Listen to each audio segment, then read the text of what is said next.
이재명 대통령은 7월 24일부터 8월 3일까지 미국의 샌프란시스코, 브라질, 칠레, 아르헨티나를 방문하고 독일의 프랑크푸르트를 거쳐서 귀국하십니다.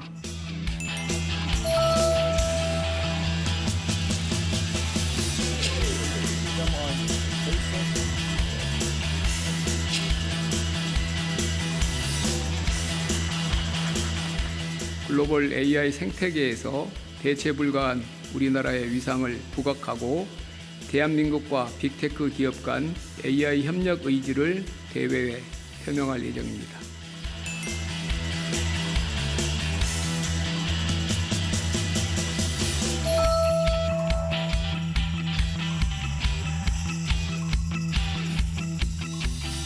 우리의 외교 지평을 글로벌 사우스로 확대하고 국제 무대에서 남미의 주요국을 우리의 우군으로 확보하게 됩니다.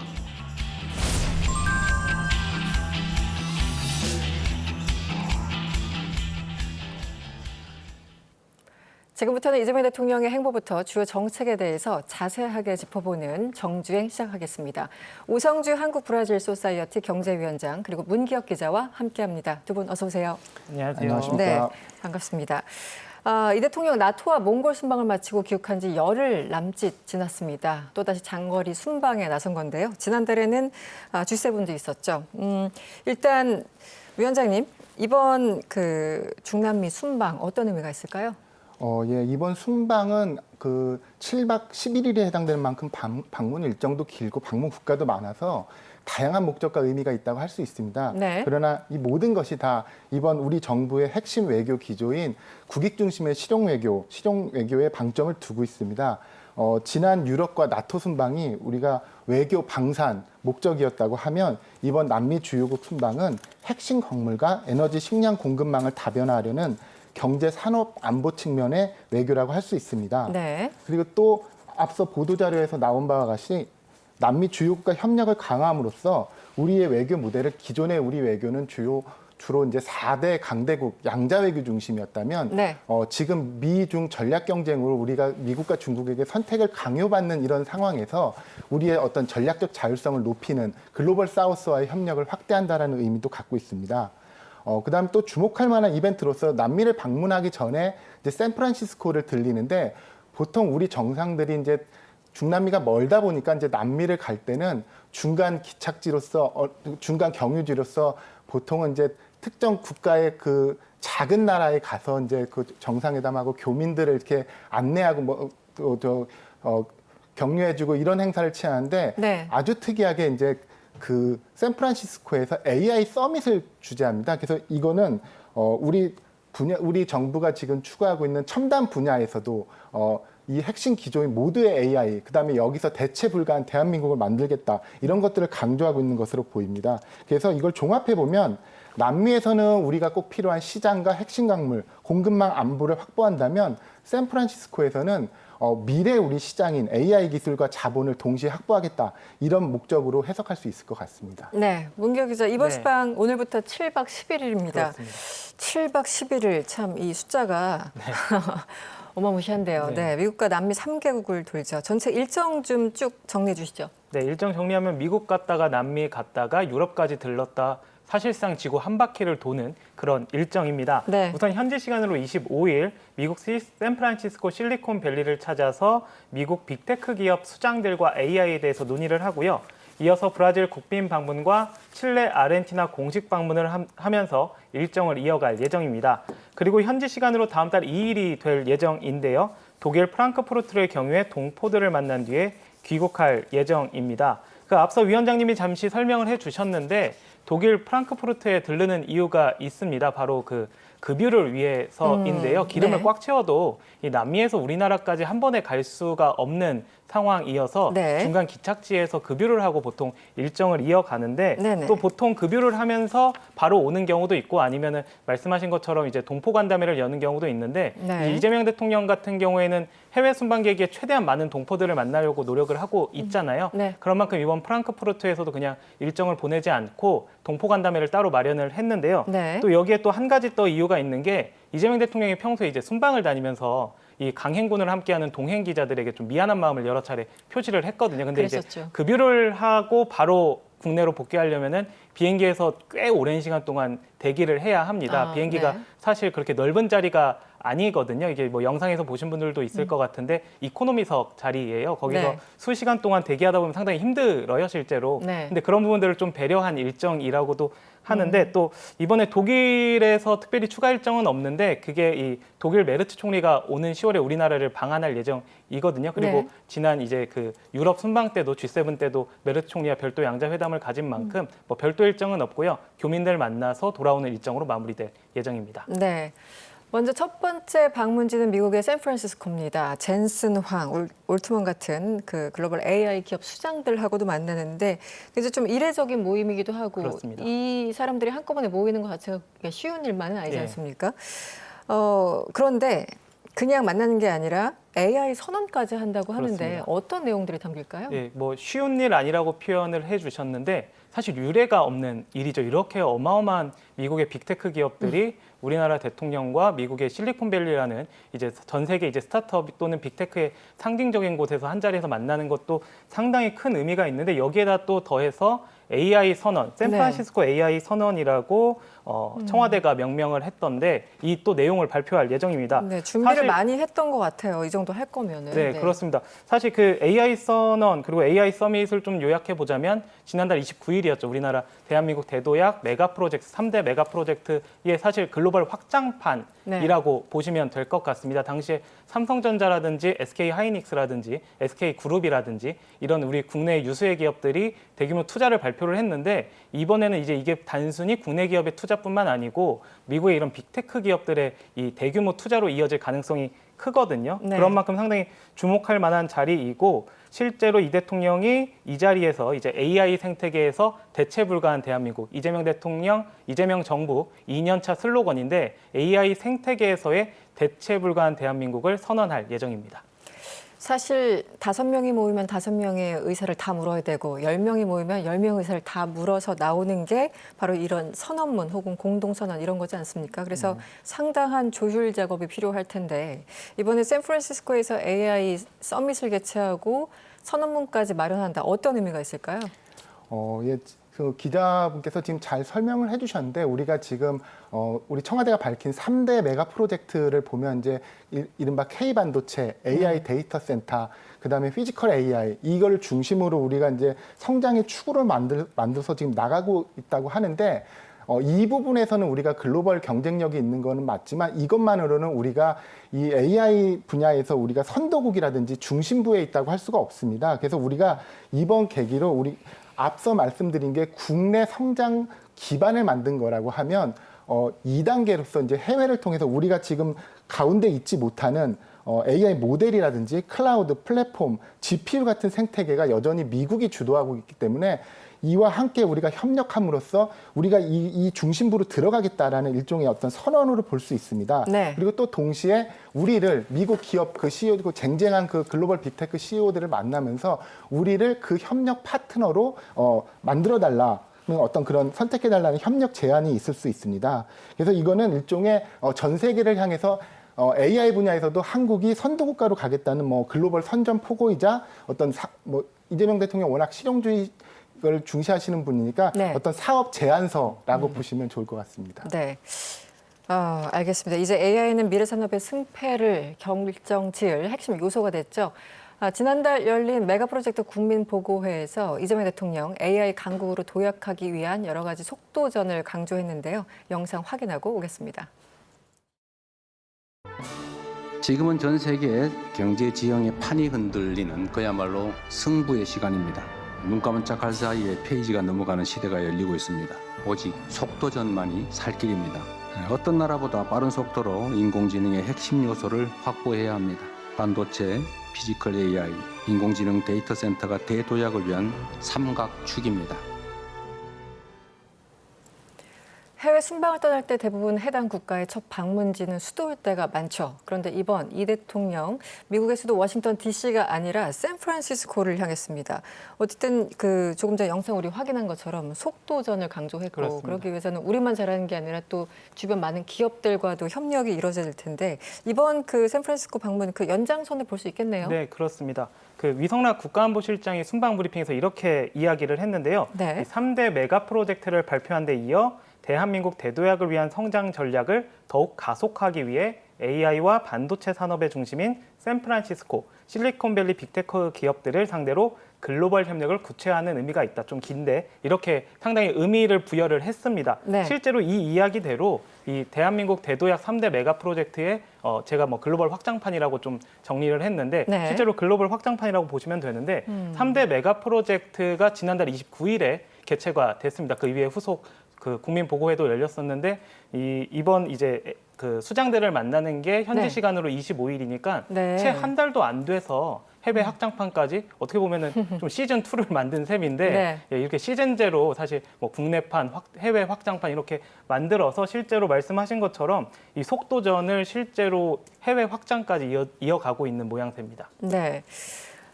위원장님, 그 이번 순방에 뭐 이제 대통령 순방에 대기업 총수들이 가는 것들은 우리가 자주 봐왔는데 이번에는 확실하게 좀 목적이 있습니다. 굉장히 브로드한 게 아니라 AI 굉장히 그 초점을 맞춘 그런 순방기라고 볼 수 있을 텐데요. 미국판 깐부 회동이 열릴 것이다 이런 얘기가 있습니다. 어떤 일이 벌어질까요? 예, 이번에 그 방문은 통상적인 그 경제 사절단 형식이 아니라 실질적인 성과를 만들어내기가 굉장히 가능성이 높아 보입니다. 이게 네. 동행하신 총수분들을 보면 이제 우리가 뭐 너무나 잘 알고 있는 유명한 분들인데 삼성, SK, 그다음에 현대차, 네이버 여기 CEO들이 같이 참여하시는데 네. 앞서 계속 우리가 말씀하셨던 것과 같이 삼성, SK 반도체와 현대의 피지컬 AI, 네이버 AI 플랫폼을 우리가 국가 산업 하나의 패키지로 만들어갖고 지금 그 제안하는 구조입니다. 그래서 여기서 우리 이 총수분들이 만나는 그 상대방도 엔비디아, 브로드컴, 오픈AI, 엔트로픽의 CEO들이라서 이해 관계도 정확히 맞아 떨어진다고 할 수 있습니다. 네네. 그래서 예상되는 성과를 제가 이제 미리 예단을 해보면 결국 이제 HBM과 AI 반도체의 장기 공급 계약이라든지 아니면 국내 AI 데이터 센터와 피지컬 AI에 대한 공동 투자, 네. 그다음에 또 우리 국민연금, 그다음에 실리콘밸리 벤처 캐피털들과의 어떤 국내 스타트업 공동 투자라든지 이런 것들이 예상이 됩니다. 그래서 또 이미 우리가 알고 지난번 그 깐부 회동 말씀하셨듯이 네, 네. 엔비디아가 지금 한국에 공급 계획도 있고 오픈 AI가 삼성, SK와 지금 데이터 센터 협력이 이미 진행 중입니다. 그래서 이번 협상을 통해 이번 그 방문을 통해서 이 또 정상 외교를 통해서 이 일정을 좀 더 앞당기고 규모를 좀 더 키울 수도 있을 것으로 예상이 됩니다. 네. 그 지금 말씀을 하셔서 계속 좀 질문을 드리겠습니다. 글로벌 벤처 캐피털 대표들과도 만난다고 하고 또 국민연금과 MOU를 체결할 예정인데요. 어쨌든 이 국민연금과 MOU 체결 이 자체도 의미가 있지만 이게 또 파생되는 효과가 있을 것 같아요. 우리가 기대하는 효과들. 예를 들어 우리 국내 AI 스타트업들, 뭐 굴지 기업들 말고 AI 그 스타트업들도 굉장히 성장하는 데 일종의 마중물로 삼겠다라는 의지가 보이는 것 같아요. 좀 설명을 해주시죠. 예, 마중물이 될 가능성 충분합니다. 네. 그러나 이제 우리가 이제 알아야 될 거 MOU를 체결한다고 해서 그 국내 스타트업으로 바로 그 돈이 들어오지는 않습니다. 그렇죠. 왜냐하면 네. 그 벤처 캐피털들이 보통 보면 굉장히 이렇게 만만치 않은 허들들을 다 설정하고 있거든요. 그래서 이런 허들을 다 넘어야 가능한 것이고 국민연금이 돈을 댄다고 하지만 국민연금은 글로벌 그 VC 펀드에 출자하는 투자자고 실제 이 투자하고 운용은 지금 아까 그 명단이 사실은 청와대가 이미 발표를 했습니다만 네. 앤드리스 호로위츠, 제너럴 캐털리스트, 세카이어 캐피털 같은 그런 글로벌 쟁쟁한 운용사들이 독립적으로 그 투자를 결정하기 때문에 이런 업체들과의 우리가 이렇게 어떤 그 방문 면담을 통해서 아마도 파트너십을 구축을 하면 우리 국내 스타트업이 이제 약점이라고 할 수 있는 오히려 이제 초기 자금보다는 후속적인 대형 투자라든지 미국 고객, 인재, 유통망 확보 이런 것들이 어려운데 이런 데하고의 어떤 그런 연계가 그 후속 투자라든지 아니면 글로벌 빅테크하고의 사업 연계라든지 이런 것들을 좀 용이하게 해줄 수 있지 않나 이런 생각을 해봅니다. 그래서 아무래도 우리 국민연금이 핵심 출자자로 참여하면 이들 VC가 한국의 AI 기업을 발굴하는데 아마도 그래도 조금 더 노력을 기울이지 않을까 그런 기대를 해봅니다. 네. 뭐 어떤 산업이든 마찬가지지만 지금 인공지능 무엇보다 필요한 게 돈입니다. 네. 그래서 이 돈이 없으면 사실 아무것도 안 되는 게 이 분야일 테죠. 뭐 네. 메모리, GPU 다 모든 것들. 그래서 어쨌든 이 글로벌 벤처 캐피탈 대표들과 만나는 것 자체도 의미가 있고 또 어마어마한 돈을 굴리는 우리 국민연금과 어쨌든 MOU를 체결한다는 것 자체는 의미가 있는 것 같아요. 어떻게 보십니까? 예, 실제로 뭐 어마어마한 돈이라고 말씀하셨는데 지난해 뭐 1,500조 정도의 자금을 운용을 한다고 하죠. 그 연기금을 가지고. 네. 그리고 또 미국의 이제 실리콘밸리가 사실 미국 뭐 빅테크의 이제 메카 같은 곳이고 또 벤처의 메카 같은 곳이니까 실제로 그런 만큼 이런 이 그 VC도 굉장히 활성화되어 있는 곳입니다. 네. 그래서 이런 곳과 그리고 우리나라 그 국민연금공단 그 연기금 본부가 되겠죠. 그곳이 이제 MOU를 체결을 해서 청와대 설명 따르면 이제 한미 혁신 생태계의 이 전략적 협업을 위한 장기 파트너십을 구축할 예정이다. 네. 이렇게 설명을 했는데요. 이 말 그대로 이제 혁신 생태계가 좀 포인트가 될 것 같고 거기에 이 MOU를 통해서 이제 장기 파트너십이라고 했으니까 사실 벤처 같은 경우는 장기간을 두고 이렇게 전략적으로 지원을 해주고 또 계속해서 이제 마중물을 쏟아 부어줘야지 실제 성과까지 이어지지 않겠습니까? 그렇죠. 좀 이런 네. 부분들이 좀 전략적으로 우리나라의 이제 국민연금공단과 그리고 실리콘밸리의 VC 간에 이루어질 것 같고요. 특히 또 MOU로 끝나는 게 아니고 이게 미덥 행사인 만큼 그 다음에 이제 라운드 테이블 행사가 열릴 거거든요. 그래서 네네. MOU와 관련해서 이제 관계자들이 모여서 앞으로 후속 논의는 어떻게 할 건지 그리고 또 이재명 대통령이 참석을 하고요. 그리고 정부가 정책적으로는 어떤 지원이 좀 필요할지 그리고 할 건지 이런 얘기들을 종합적으로 하는 자리인 만큼 실질적인 좀 성과로 이어질 가능성이 높다고 기대해봐도 될 것 같습니다. 네, 좋습니다. 이 대통령 미국 일정을 마친 이후에는 브라질을 시작으로 칠레와 아르헨티나를 방문합니다. 위성락 안보실장 순방 일정 관련해서 브리핑을 했었죠. 지구 반대편에 있는 남미 3개국을 우리의 우방국으로 만들어야 된다. 이런 설명이었는데요. 브리핑 내용 잠깐 듣고 오겠습니다. 브라질, 칠레, 아르헨티나는 핵심 광물, 에너지, 식량 등 자원이 풍부하고 우리와는 지구 반대편에 위치하고 있기 때문에 기후변화나 지정학적 리스크 분산이 용이한 공급망 협력 대상국입니다. 네, 위원장님. 말 그대로 지구 반대편에 있는 국가들입니다. 우리가 추울 때 그쪽도 그쪽은 덥고 이런 건가요? 잘 모르겠지만 어쨌든 지구 반대편에 있는 국가들과의 어떤 장단점이 분명히 있을 것 같아요. 거리는 멀지만 서로 보완할 수 있는 어떤 역할들이 있을 것 같은데 특히 이번에 방문하는 이 국가들은 핵심 광물 이런 것들로 굉장히 좀 유명한 국가들 아닙니까? 어떤 의미가 있는지 설명 좀 부탁드릴게요.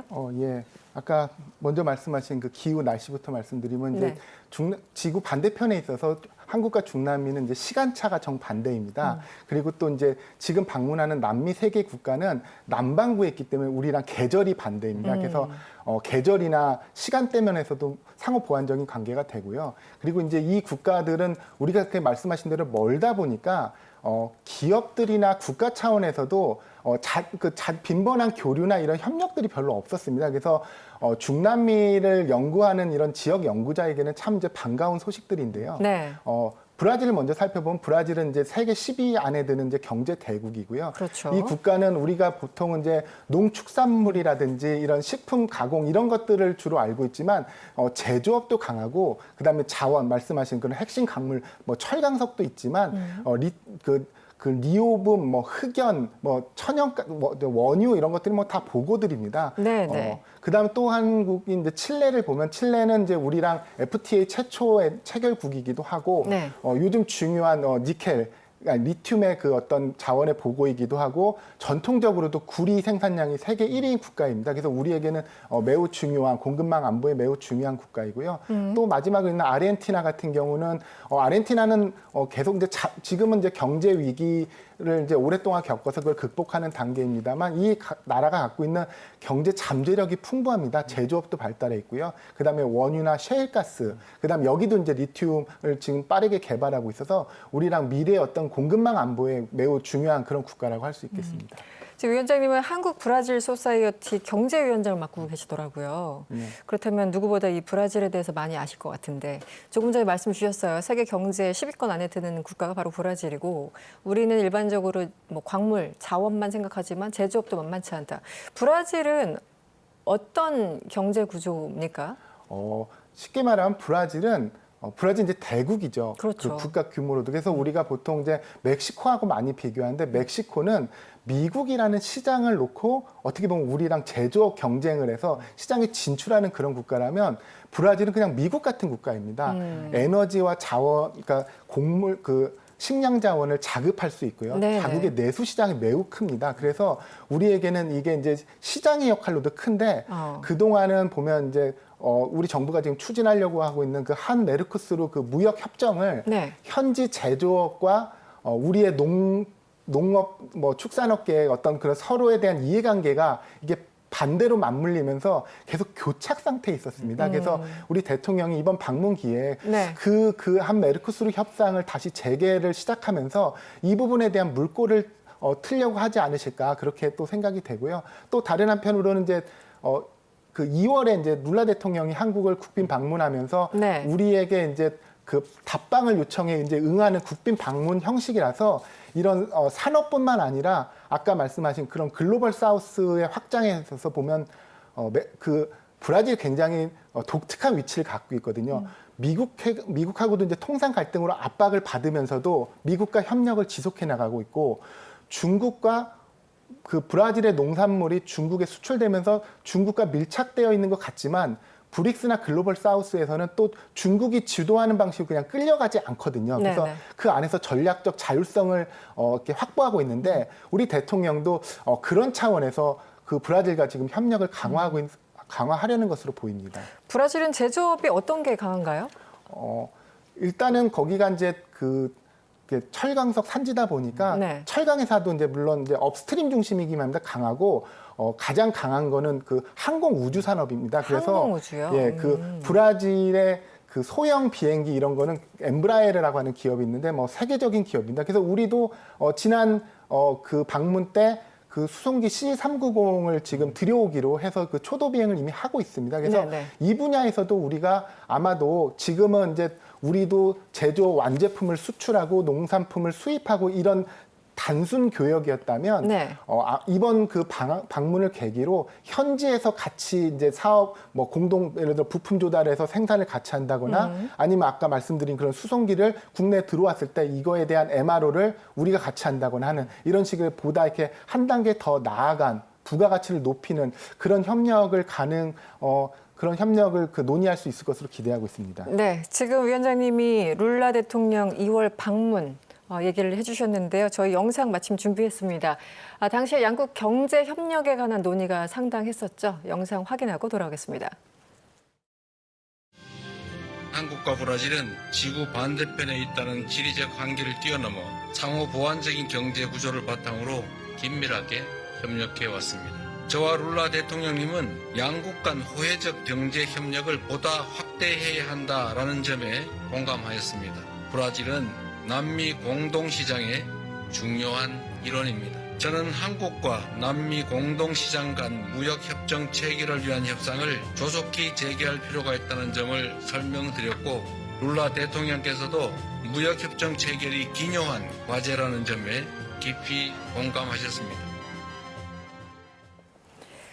저희 자료 화면에서도 봤습니다만 G7 등등을 계기로 룰라 대통령과 이재명 대통령 뭔가 케미를 많이 보여줬잖아요. 네. 그래서 이번에 또 어떤 케미가 분출될지 네. 지켜보고 있는데 한국과 브라질 두 정상 사실 한 5개월 만에 네. 다시 만나는 겁니다. 어떤 내용들이 좀 기대됩니까? 예, 뭐 실제로 이제 정식으로 방문을 하고 서로 그 방문과 답방을 하고 회담을 하는 건 5개월 만이지만 또 기억해 보면은 G7 정상회의 때 네네. 이재명 대통령이 다가가서 굉장히 길게 그랬었죠. 이야기를 했어요. 그 세션 회의가 시작되기 전에 네, 지금 그때도 자료 아마 나오네요. 예, 네. 많은 논의가 있었을 것 같은데 이번에도 그런 연장선상들의 논의들이 계속해서 이어질 것 같습니다. 특히 지난 2월에 룰라 대통령이 국빈 방문을 했는데 당시 이제 청와대로 복귀한 이후 처음으로 맞이하는 외빈이자 국빈이었습니다. 당시에. 네네. 그래서 이제 그거에 걸맞게 양국이 이제 전략적 동반자 관계로 격상을 했고 또 뭐 전략광물 공동개발이라든지 이제 브라질산 쇠고기 현지 실사라든지 이런 내용을 담은 좀 그 4개년 행동계획도 채택을 했고 또 아까 영상으로도 보셨지만 이 메르코스르 무역 협정 네. 협상 재개 필요성에 대해서도 서로 논의를 했습니다. 이런 이야기들이 이번에도 다시 연장선상으로 이어질 것 같은데요.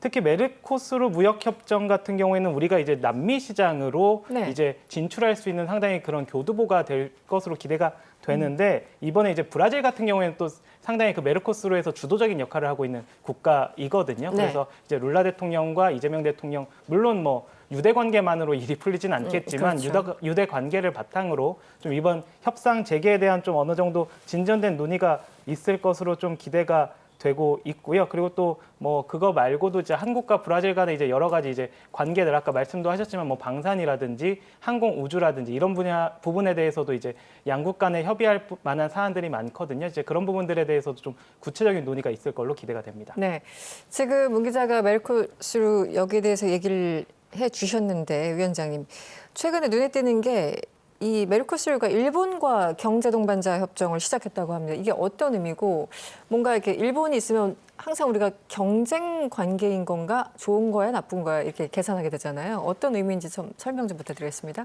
그러니까 일본이 지금 브라질과 경제 동반자 협정을 맺은 건 아니고요. 네. 이게 이제 그 메르코스르가 그 남미에 있는 메르코스르 가입국 4개 국가는 개별 협상을 금지시켰습니다. 그래서 네. 일본도 메르코스르와 이 경제 동반자 협정을 시작한 것이고요. 또 다른 한편으로는 이제 EU가 지금 거의 20년째 이 협상을 이어가고 있다가 최근에 이제 협상은 체결됐는데 각 네. 의회에 이제 비준을 하느라고 아직도 완성을 못했는데 네. 이런 거에 비하면 이제 우리는 좀 한 발 늦게 시작을 했죠. 그러나 우리가 이제 과거 2002년 월드컵도 보면 일본이 먼저 시작했지만 결국 한국이 동시에 개최하지 않았습니까? 그래서 지금 우리가 이것도 지금 속도를 빠르게 하고 있는데 네. 이게 불가능한 것만도 아닙니다. 그러니까 그 EU 메르코스르 협정을 물론 그 국가 브라질이 이제 최우선 대상이었기 때문에 아마도 여기가 먼저 이제 개시가 될 것 같은데 네. 이거는 이제 각 의회 EU 같은 경우는 한 개의 국가가 아니다 보니까 각 국가의 의회가 다 이걸 비준해야 됩니다. 그래서 네, 이제 속도가 지연되고 있고요. 일본 같은 경우는 비교적 브라질하고 오랫동안 이제 경제 협력을 해왔고, 그다음에 이제 일본이 이런 자원 개발이나 아니면 이걸 하기 위한 장기 금융 지원 시스템 이런 것들이 잘 돼 있어서 우리가 이제 한 발 뒤에서 이제 부지런히 쫓아가고 있는 거긴 합니다만 아직도 일본은 자원 조달이나 어떤 공급망에 편입되는 이 수준에 머물고 있습니다. 그래서 우리가 속도도 내고 좀 더 창의적으로 적극적으로 진출한다면 우리에게도 충분히 승산이 있습니다. 그래서 이거 같은 경우는 이제 제가 이제 주관적인 거 판단일 수도 있습니다만 네네.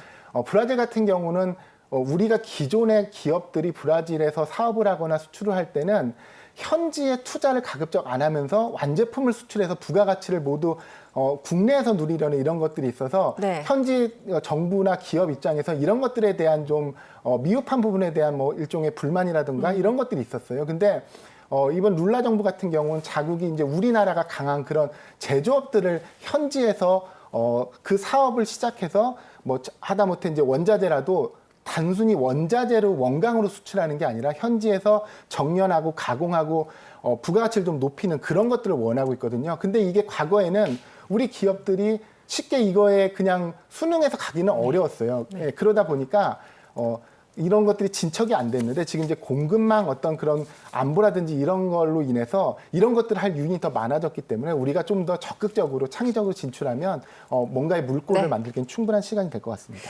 다음은 칠레입니다. 칠레는 우리나라가 처음으로 FTA 협정을 맺은 나라죠. 20년도 더 지났습니다. 칠레에서 주목할 부분은 어떤 게 있을까요? 칠레는 한국이 해외 여러 국가들과 개시했던 최초의 협상입니다. 당시 이게 배경이 그러니까 우리랑 좀 경제적인 어떤 그런 피해가 없도록 상호 보완적인 관계에 있는 국가를 선택한 것인데 이 협정이 너무 잘 돼서 사실 이걸 기반으로 우리가 페루라든지 콜롬비아, 중미 이런 국가들하고 협상을 무난히 이어갈 수 있었거든요. 근데 그러다 보니까 너무 일찍 초기에 맺은 협상이다 보니까 당시에는 반영되지 못했던 디지털 거래라든지 환경 노동 문제라든지 지적재산권 문제라든지 이런 것들이 충분히 반영되지가 못했습니다. 이후 네. 국가들은 다 반영이 됐었는데 그래서 이거를 현대화하는 작업이고요. 네. 사실 이 무역협정 이 현대화 2.0은 칠레 정부가 더 먼저 우리에게 원하는 거였고 우리는 이거를 이제 이거의 반대급부로서 우리가 얻을 수 있는 게 뭐였나를 계속 검토하고 고민하다 보니까 우리가 사실 지연시킨 측면이 좀 있거든요. 근데 이것도 앞서 말씀드린 바와 같이 이 공급망 안보로 인해서 우리가 이제 핵심 광물 뭐 리튬이라든지 구리 같은 거에 안정적 조달이 필요한 상황이다 보니까 이번에도 이게 물꼬가 트여서 우리 양자 모두 이렇게 원할 수 있는 그런 이해관계들을 우리가 찾을 수 있을 것 같습니다. 그래서 이 부분도 이번 대통령 방문을 계기로 큰 기대를 해봅니다. 알겠습니다. 문기혁 기자, 마지막 네. 순방국을 좀 보겠습니다. 아르헨티나인데요. 우리 정상의 아르헨티나 공식 방문이 무려 22년 그렇습니다. 만이라고 합니다. 양국이 만나서 할 얘기가 굉장히 많을 것 같은데 좀 설명해 주시죠. 네, 그렇습니다. 말씀하신 것처럼 22년 만에 상당히 오랜 시간 동안 이제 방문이 없었는데 네. 이번에 공식 방문을 하게 되고 또 사실 이렇게 임기 초에 남미 국가를 방문하는 것도 사실 흔한 사례는 아닙니다. 근데 방금 네. 위원장님께서 잘 설명을 해주신 것 같은데 우리 입장에서는 이제 4대 그 주요 외교 그 상대국뿐만 아니고 이제 핵심 광물이라든지 그리고 외교 다변화 차원에서 이렇게 전략적으로 그동안 임기 초에 찾지 않았던 나라들을 찾는 연장선상인데요. 네. 이제 현지 시간 30일 밤에 부에노스아이레스 이제 아르헨티나 수도죠. 여기에 도착을 한다고 하고요. 그 다음 날 본격적인 일정이 시작을 합니다. 아르헨티나 독립영웅을 기리는 이 산 마르틴 광장 헌화를 시작으로 공식 일정을 하는데요. 이날 이제 대통령궁 까사 로사다에서 개최되는 공식 환영식 후에 이제 밀레이 대통령과 정상회담을 하게 되고요. 네. 이 자리에서도 아까 말씀 계속 나오고 있는데 메르코스루 이 협상 개시에 대한 얘기가 나올 것 같습니다. 아르헨티나도 메르코스루 4개국 중에서 정회원 나라 중 하나고 또 상당히 주도적인 역할을 하고 있는 나라이거든요. 그리고 아까 위원장님께서도 설명을 해주신 것 같은데 이제 뭐 셰일가스 이런 게 풍부한 네. 나라니까 그런 좀 우리와의 경제 협력도 다양하게 논의가 될 전망이고요. 그리고 이 같은 날 저녁에 이제 역시 꼭 마련하는 일정이죠. 동포 만찬 간담회를 끝으로 순방 일정을 남미 순방 일정을 마무리합니다. 네. 위원장님께 마지막 좀 질문을 드리고 싶습니다. 이번 순방 정리해 보면 일단은 처음에 AI 외교로 시작을 해서 그리고 자원 통상 외교로 마무리되는 그리고 뭐 중남미와도 뭐 AI 협력을 할 수 있는 부분도 있겠죠. 어쨌든 이 두 축인 것 같은데요. 7박 10일간의 일정 어떤 기대 효과가 있을지 어떤 얘기를 좀 해주고 싶으신가요? 예, 이게 겉으로 보기에는 이제 2개의 축으로 보이지만 저는 이게 하나의 축이라고 생각합니다. 그러니까 네네. AI 같은 경우는 이제 AI 외교는 우리가 기술과 자본 측면에서 미래의 성장 동력을 확보하는 것이라고 하면 남미의 자원 통상 외교는 시장과 자원 측면에서 현재의 경제 안보를 확보하는 목적에서 이게 현재와 미래가 하나로 연결돼 있습니다. 이게 특히 우리 정부가 또 표방하고 있는 실용적 국익 중심의 실용 외교하고도 맥이 같이 있고요. 그다음에 또 한편으로는 이제 지경학적으로 네. 우리가 미국하고의 이제 중심의 어떤 첨단 기술 협력이라고 하면 이를 벗어나서 더 확장해서 글로벌 사우스하고는 자원 공급망 협력을 동시에 강화한다는 의미가 있습니다. 그래서 우리가 이 미중 전략 경쟁 속에서 지금 참 곤혹스러운 입장인데 네. 이게 이제 어느 한쪽에만 의존하지 않고 첨단 부분은 미국과 협력하고 자원 시장은 또 중남미로도 경제 안보를 높이는 이런 포트폴리오를 확장한다고 하는 데서 큰 의미가 있다고 할 수 있겠습니다. 알겠습니다. 네, 정수획은 여기서 마무리하도록 하겠습니다. 오성주 위원장님 그리고 문기혁 기자와 함께했습니다. 오늘 고맙습니다. 감사합니다. 감사합니다.